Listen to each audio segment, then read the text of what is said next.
السلام علیکم. Loose talk کے ساتھ انور مقصود آپ کی خدمت. بھارت اور پاکستان کے تعلقات کبھی بہتر ہو جاتے ہیں، کبھی بگڑ جاتے ہیں، اور یہ بات آج کل کی نہیں ہے. جب سے پاکستان بنا ہے ہم نے یہی دیکھا ہے. تو بھارت اور پاک تعلقات پر ہم نے بات کرنے کے لیے ایک صاحب کو زحمت دی ہے. یہ اتھارٹی ہیں ان دونوں ملکوں کی تاریخ پر. تو آئیے ملاقات کرتے ہیں. السلام علیکم. وعلیکم السلام. کیا حال چال ہے؟ دیکھیے، ابھی جس طرز پر آپ نے گفتگو کا آغاز کیا پاک بھارت تعلقات پر، اب میں عرض کروں کہ پاکستان اور بھارت کے تعلقات کبھی ٹھیک ہو نہیں سکتے. اور میرا اب ذاتی خیال یہ ہے کہ پاکستان کو چاہیے کہ کسی اور ملک سے تعلقات استوار کرنے کی کوشش کرے. اور دیکھیے، مطلب اگر آپ اس کی ڈیٹیل میں جائیں گے تو یہ ہے کہ اگر ڈھونڈنا چاہیں آپ تو ڈھونڈنے سے تو خدا بھی مل جاتا ہے. تو یقیناً پاکستان کو بھی کوئی نہ کوئی ملک مل ہی جائے گا دوستی کے لیے. مگر سر، ہم اپنی طرف سے تو پوری کوشش کر رہے ہیں. نہیں، معاف کیجیے گا، کوئی ایسی خاص کوشش بھی نہیں کر رہے ہیں آپ. دیکھیے، میں ایک بات عرض کروں انور مقصود صاحب. بات یہ ہے کہ ہندوستان جو ہے وہ ایک بہت بڑا ملک ہے. مطلب اس میں تو دیر از نو سیکنڈ اوپینین اباؤٹ اٹ کہ پاکستان کے مقابلے میں ہندوستان جو ایک بڑا ملک ہے. صرف ایک چیز جو ہے جس میں ہم ان سے تھوڑا سا آگے ہیں وہ ہے وفاقی وزیروں کی تعداد.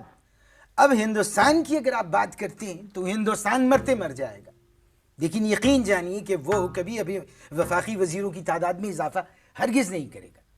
مگر سر، ملک جو ہیں وہ چھوٹے بڑے نہیں ہوتے، ملک ملک ہوتے ہیں. دیکھیے، شائستگی کا دامن ہاتھ سے نہ چھوڑتے ہوئے پھر بھی میں آپ سے عرض کروں گا کہ دیکھیے، پاک بھارت تعلقات پہ کوئی ایک بکواس کرے تو زیادہ مناسب ہے. اب دو اشخاص مل کے ایک ساتھ بکواس کریں تو وہ مناسب نہیں لگتا. آپ کریں. نوازش. تو ہم کیا کہہ رہے تھے کہ بھارت ایک بڑا ملک ہے. بھارت، یہ آپ سے کس نے کہا کہ بھارت ایک بڑا ملک ہے؟ یا آپ نے تھوڑی دیر پہلے تو کہا. جب میں نے کہہ دیا ایک بات، اگر میں نے کہہ دی ہے تو پھر ہوگا بڑا ملک ہوگا. اس میں تو کوئی بحث کرنے کی گنجائش ہے ہی نہیں. اگر میں نے کہہ دیا ہے کہ وہ ایک بڑا ملک ہے تو ایک بڑا ملک ہوگا. بھارت ایک بڑا ملک ہوگا. اصل میں دیکھیے، پاکستان جو ہے، اب بھارت کی طرف اگر آپ آتے ہیں تو بھارت ایک جو ہے بہت خوشحال ملک ہے. جی، یعنی پاکستان جو ہے خوش مازی ملک تھا.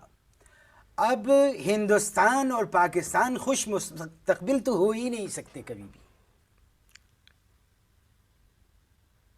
میں آپ سے ایک بات کہوں آپ فرمائیے. کہ پاکستان ایک خوشحال ملک ہے. مطلب یہ آپ کیسے کہہ سکتے ہیں؟ یہاں کوئی بھوکا نہیں سوتا. آپ نے بالکل ٹھیک فرمایا. دیکھیے، یعنی اب تک کی جو گفتگو کا متن ہے اس میں آپ نے پہلی بات بالکل درست فرمائی کہ بھوکا کہیں بھی نہیں سوتا. نہیں، آپ نے صحیح کہا کہ بھوکا نہیں سوتا. یہاں بھوکا نہیں سوتا. نہیں، آپ نے میری بات کا غلط مطلب نکال لیا. آپ صحیح مطلب فرمائیے. بھوکا نہیں سوتا سے میرا مطلب تھا کہ پاکستان میں سب 3 وقت کی روٹی کھا کر سوتے ہیں. بھارت میں ایسا نہیں ہوتا. اب میں وہی جواب میں آپ سے پھر عرض کروں گا کہ کوئی ایک آدمی بکواس کر لے وہ زیادہ مناسب ہے. 2 آدمی ایک ساتھ جب بولتے ہیں تو پھر یہی ہوتا ہے کہ آپ نے مقصد غلط نکالا اور آپ نے یہ بات ٹھیک نہیں کی. کوئی ایک آدمی بکواس کرے، یا آپ بکواس کر لیں یا میں کر لوں. نہیں، آپ کریں. دیکھیں، میں کیا بکواس کر رہا تھا کہ بھارت ایک بڑا ملک ہے. دیکھیے، میں آپ سے ایک بات عرض کروں انور، اگر آپ دھیان سے میری بات کو سنیں تو آپ کو اندازہ ہوگا کہ ہندوستان کی جو فلم انڈسٹری ہے وہ بہت پاورفل ہے یا نہیں؟ جی. اور ہمارے یہاں کی فلم انڈسٹری جو ہے بہت کمزور ہے. اسی لیے ہماری ساری پاورز جو ہیں وہ فورسز کے پاس ہیں. جی، میں سمجھا نہیں. نہیں، آپ کو سمجھنے کی ضرورت بھی نہیں ہے کیونکہ میں نے یہ بات آپ کے لیے کہی نہیں. آپ ریلیکس بیٹھیں. کہنا میں یہ چاہتا ہوں کہ ہندوستان کی معیشت سے اگر فلم انڈسٹری کو نکال دیا جائے تو کیا بچے گا؟ 4-5 لاکھ عورتوں کے مختصر لباس، یوز لیس. اور وہاں کے جو پروڈیوسرز ہیں وہ وہاں کی اداکاراؤں کو کہتے ہیں کہ یوز لیس کپڑے ڈیورنگ شوٹنگز. سر، آپ میرے خیال میں ہم کہیں اور نکل گئے. ہم بات کر رہے تھے پاک بھارت تعلقات. آپ میری بات پہ ذرا توجہ دیں. دیکھیے ہندوستان کی حکومت جو ہے وہ ہتھیاروں کے سہارے چل رہی ہے اور ان کی فلم انڈسٹری جو ہے وہ مختصر لباس کے سہارے چل رہی ہے. ہتھیاروں کا بوجھ ہوتا ہے انور، ہتھیاروں کا بوجھ ہوتا ہے، مختصر لباس کا بوجھ نہیں ہوتا. اسی لیے ہندوستان کی جو عوام ہے وہ حکومت کی طرف کم دیکھتی ہے اور مختصر لباس یعنی ان کی فلم انڈسٹری کی طرف زیادہ دیکھتی ہے. سر میں نے جو آپ کو بلایا تھا یہاں وہ پاک بھارت کشیدگی جو ہے اس پر بات کرنے کے لیے، اور ذرا مختصر بات. دیکھیے انور، جب بات ہو رہی ہے مختصر کپڑوں کی تو پھر مختصر کپڑوں کی اگر بات ہوگی تو گفتگو مختصر نہیں ہو سکتی. تو اگر آپ میرے بیان کو میری بات کی روشنی میں اگر آپ دیکھیں تو آپ ہندوستان پاکستان کی جو عوام ہے ان کی جانب دیکھیں. کیسے سر؟ دیکھیے اس کی بڑی سمپل اسٹریٹجی ہے اگر آپ اس کو ذرا سا ذہن نشین کریں. دیکھیے ہندوستان کی عوام کو فلم انڈسٹری کے مختصر لباس نے مارا ہوا ہے اور پاکستانی عوام کو مہنگائی نے مارا ہوا ہے. اب یہ ایک انسانی فطرت ہے کہ جب کم کپڑوں یعنی مختصر لباس کی عوام کو مار پڑتی ہے تو عوام اس سے لطف اندوز ہوتے ہیں، اور جب مہنگائی کی مار پڑتی ہے تو پھر وہ بات کرتے ہیں حکومت کے خلاف. میں عرض کروں آپ سے کہ اگر وفاقی کابینہ ملکہ شراوت جیسا لباس پہن کر اگر ٹیلی ویژن پر اپیئر ہو تو یقین جانیے لوگ مہنگائی کو بھول جائیں گے اور کابینہ کو دیکھیں گے.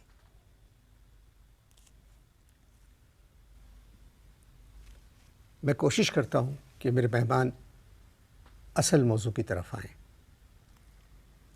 بات یہ ہے جو میں نے مہمان عزیز کو بلایا ہے، پاک بھارت جو کشیدگی ہے، حالات سازگار نہیں ہے. یہ دیکھیے جو آپ تعلقات ابھی میں کشیدگی سر میں ایک منٹ نہیں میں عرض میں ابھی کروں آپ سے ایک بات جی کہیے. آپ لوگ سے جانتے ہیں بھارت میں اگر بچے کے ہاتھ میں غبارہ ہے اور وہ پھٹ جائے اور زور سے آواز آئے تو بھارت کی حکومت کہتی ہے یہ غبارہ پاکستان نے پھوڑا ہے. یہ تو پرابلم ان کا ہے. ہر بات کا جو بھی دھماکہ ہو، کوئی زور سے آواز آ جائے پاکستان. تو میں چاہ رہا تھا کہ ہم ان پہ بات کریں، مگر میرے مہمان عزیز کا پتہ نہیں کیا ہے. آئیے پھر آپ کوشش کرتے ہیں کہ یعنی آپ بات کرنا چاہتے ہیں پاک بھارت تعلقات پر. جی دیکھیے تعلقات بھارت تو ہو سکتے لیکن پاک نہیں ہو سکتے. کوئی نہ کوئی جو ہے وہ پکڑ سکتا ہے. میرے بھائی آپ صرف پاکستان اور بھارت کے تعلقات پر بات کریں جو آپ کا سبجیکٹ ہے. یعنی آپ تو بات کو سمجھ ہی نہیں رہے. دیکھیے ہندوستان ایک بڑا ملک ہے، جی چائنا اس سے بڑا ملک ہے یا نہیں؟ جی اب جب ہمارے تعلقات چائنا سے ہیں، اتنے بڑے ملک سے ہیں، تو پھر بھارت سے دوستی ہو یا نہ ہو اس سے کیا فرق پڑتا ہے؟